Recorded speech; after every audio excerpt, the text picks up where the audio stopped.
प्रभु यीशु मसीह में आप सबको जय मसीह की। हम प्रभु यीशु मसीह को महिमा दें कि उसने हम सबको ये अवसर दिया है कि हम उसके नाम से उसके वचन पर मनन चिंतन करने का अवसर प्रदान किया है। तो आज का विषय है सामर्थी परमेश्वर के वचन को बहुतायत से अपने हृदय में बसने दो। इससे हम अपने जीवन में खुशियाँ, सफलता और जीवन को प्रभावशाली बना सकते हैं। तो आज के वचन के मनन करने से पहले हम कुलुस्सी की पुस्तक 3:16 से पढ़ेंगे। मसीह के वचन को अपने हृदय में अधिकाई से बसने दो और सिद्ध ज्ञान सहित एक दूसरे को सिखाओ और चिताओ और अपने अपने मन में अनुग्रह के साथ परमेश्वर के लिए भजन और स्तुति गान और आत्मिक गीत गाओ। हम शुरू की लाइन पे ही विचार करेंगे। अपने हृदय में अधिकाई से बसने दो। मसीह के वचन को अपने हृदय में अधिकाई से बसने दो। हमको अपने जीवन में परमेश्वर के वचनों को भरपूर मात्रा में प्रभावित होने देना चाहिए। यानी बसने दो, बसने का अर्थ है निवास। परमेश्वर के वचन को अपने अंदर बसने दो। अपने परमेश्वर के वचनों को के माध्यम से परमेश्वर को केंद्र में अपने जीवन में उतारना है। हमारे जीवन में वचन हमें अच्छे कार्य करने की अगुवाई करेगा और पूरी बुद्धिमत्ता के साथ, यानी वचन के द्वारा हमें बुद्धि मिलती है और उस बुद्धि से सीखना और चेतावनी देना कि क्या गलत है और क्या सही।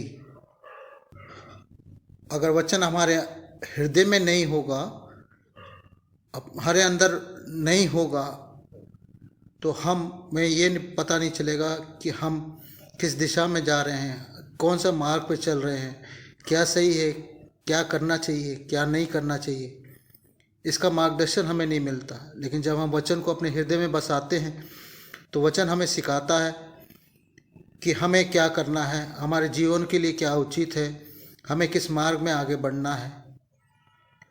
तो ये वचन हमें इसी बात की प्रेरणा देता है कि वचनों को अपने हृदय में भरपूरी मात्रा में बसने देना है, ताकि ये हमें हर पद पर हमारी रक्षा करे, हमारी मदद करे, हमें समझाए, बताए कि हम जो कार्य कर रहे हैं या जिस मार्ग पे हम चल रहे हैं हमारे लिए क्या सही है, क्या गलत। और ये वचन ही हमें अपने अनुग्रह से बुद्धि, ज्ञान, अकल, समझ से परिपूर्ण करता है। जब हम वचनों को अपने जीवनों में बसाते हैं तो परमेश्वर हमें बुद्धि, ज्ञान, समझ से परिपूर्ण करते हैं और उसी समझ के जरिए से हम अपने जीवनों को आगे, अपने निर्णय को लेने में सक्षम बनते हैं।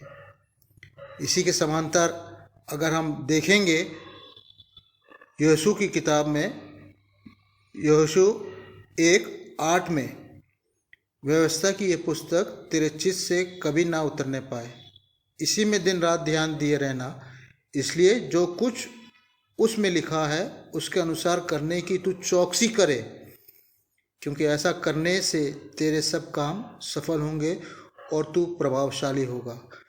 तो यहाँ यहोशू की किताब में परमेश्वर ने यहोशू को बताया था कि किस प्रकार से अगर वो दिन रात उस पर ध्यान करेगा, उसके चलने की चौकसी करेगा, उसके अनुसार, वचनों के अनुसार जो नियम मूसा को दिए थे, उस मूसा के उस नियमों का पालन करने के लिए उसकी चौकसी करेगा, उसका अनुसार चलेगा, तो ऐसे करने से उसको क्या क्या मिलेगा, यहाँ परमेश्वर उसको बताते हैं कि उसके सब काम सफल होंगे और वो अधिक प्रभावशाली होगा। और हम आगे यहोशू की पुस्तक में देखते भी हैं कि वो कैसे परमेश्वर की आशीषों में आगे बढ़ा। इसलिए हमें आज के वचनों से प्रभु हमें यही बता रहा है कि हम अपने वचनों में हृदय की गहराई से उतरने दें वचनों को, ताकि हम अपने जीवनों को आगे बढ़ाएं। और देखें भजन 119:9 में, जवान अपनी चाल को किस उपाय से शुद्ध रखे, तेरे वचन के अनुसार सावधान रहने से। मतलब जवान अपनी चाल को किस उपाय से शुद्ध रखे, मतलब हमें क्या करना है क्या नहीं करना है, ये क्या क्या है। तो वचन बताता है वचन के अनुसार सावधान रहने से। जो वचन हम परमेश्वर के लेते हैं उसे अपने जीवन में अगर उतारते हैं तो सावधानी से उसका पालन अपने जीवनों में करते हैं। दूसरा वचन हम यहाँ पे देखेंगे 119:11 में, मैंने तेरे वचन को अपने हृदय में रख छोड़ा कि तेरे विरुद्ध पाप ना करूं। मतलब अगर ये हमारे हृदय में वचन बसेगा रहेगा तो हम उसके विरुद्ध कोई पाप नहीं कर पाएंगे। और भी वचन है से, मैं धूल में पड़ा हूँ, तू अपने वचन के अनुसार मुझको जिला। भजन 119:25 में वचन बताता है कि वो धूल में पड़ा है। और परमेश्वर का वचन में इतना सामर्थ है कि हमें उस धूल में से भी उठा के खड़ा कर देता है और सही मार्ग दिखा देता है। और उन वचनों को जब हम अपने हृदय की गहराई में उतारते हैं तो हम हर बुरे रास्ते को बचते हुए छोड़ते हुए अपने परमेश्वर के वचन के अनुसार अपने जीवन को व्यतीत कर सकते हैं। एक और वचन है भजन संहिता 119:25 में, भजन संहिता 119:105 में, तेरा वचन मेरे पाँव के लिए दीपक और मेरे मार्ग के लिए उजाला है।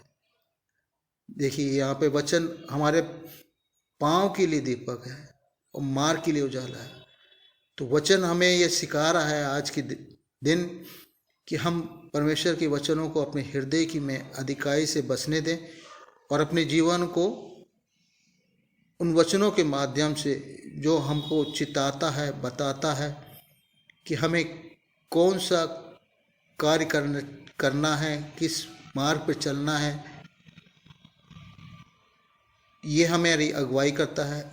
ऐसे करने से हम परमेश्वर की आशीषों में आगे बढ़ेंगे और हमारे जीवन में हर कार्य सफलता को हासिल करेंगे और हम प्रभावशाली बनेंगे। तो आज के वचन में हमने यही सीखते हैं, देखते हैं कि हमें अपने जीवनों में वचन को अपने हृदय की गहराई में बसने देना चाहिए ताकि हम इन वचनों से अपने जीवनों को सही मार्ग पर, उचित मार्ग पर, सही दिशा में लेके चले और अपने जीवन को सफल बनाएं। प्रभु पिता परमेश्वर अपने इस वचन के पढ़े जाने और सुने जाने पर आशीष दे। धन्यवाद धन्यवाद धन्यवाद धन्यवाद। स्तुति स्तुति स्तुति महिमा देते हुए प्रभु आपके चरणों पर हम आए हुए हैं प्रभु और वचन पे मनन चिंतन कर रहे हैं प्रभु।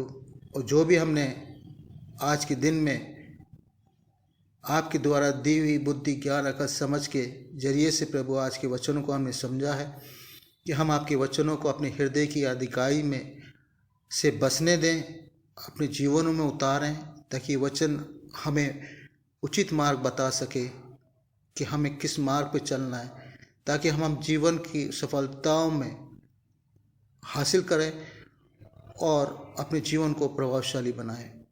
और ये सब तभी होगा प्रभु जब आपका अनुग्रह हम पर होगा, आपका वचन हमारे हृदय में बसने पाएगा और हम इन वचनों के अपने अंदर उतारते हुए अपने जीवन के हर पग पर प्रभु आपका अनुसरण करके अपने जीवन को सफल करेंगे। प्रभु पिता परमेश्वर आपसे प्रार्थना है कि हम सबको बुद्धि दे, ज्ञान दे, समझ दे प्रभु, कि हम आपकी वचनों को अच्छे से समझें और भी अच्छे से समझें। समय दें आपके वचनों में कि आज का वचन हमारे हृदय से क्या बात करता है, क्या सिखाता है, ताकि हम अपने जीवनों को सफल और प्रभावशाली बनाएं। इस छोटी सी विनती को यीशु नासरी के सामर्थी नाम में होकर मांगता हूँ, आमीन। Thanks Jesus, glory to God, hallelujah.